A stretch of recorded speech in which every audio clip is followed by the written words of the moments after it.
Ouvrirez-vous votre porte à la Saint-Nicolas?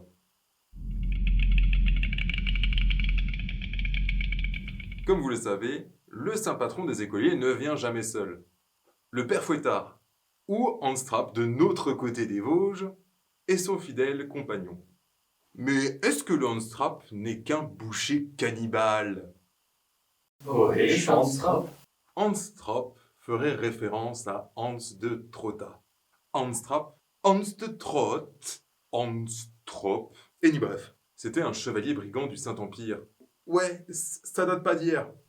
Cet homme avait eu un différend avec l'abbé de Wissembourg qui l'avait accusé d'avoir volé des biens illégalement ainsi que le château du Beverstein qui était son QG.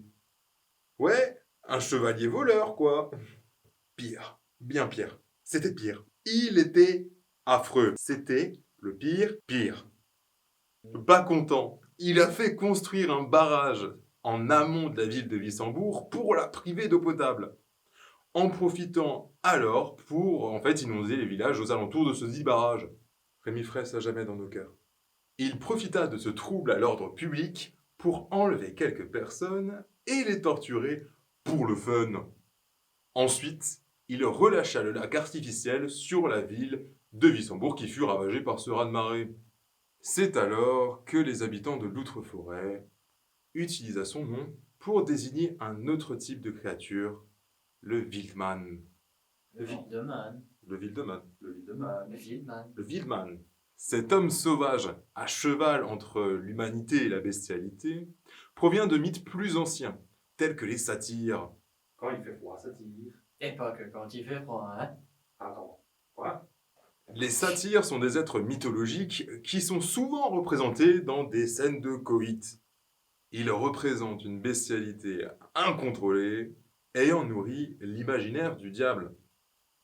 Le Wildman va donc incarner la bestialité de l'homme caché dans la forêt où les hommes n'osent pas s'aventurer. Ces hommes vont donc se cacher pour commettre des atrocités telles que le meurtre, le cannibalisme ou encore l'inceste. Comme les Vosgiens. Non. Plutôt comme des créatures vivant dans des endroits abandonnés, tels des maisons inhabitées, des bunkers, des usines abandonnées, d'anciennes manufactures de tabac. Ces monstres forment un pont avec une nature humaine désavouée. Cette nature humaine qui va nous parler de haine des autres, de violence sexuelle, en allant jusqu'au génocide.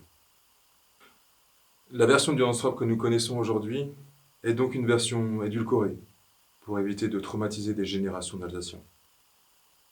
Vous y repenserez à 2 fois, avant d'ouvrir votre porte à la Saint-Nicolas.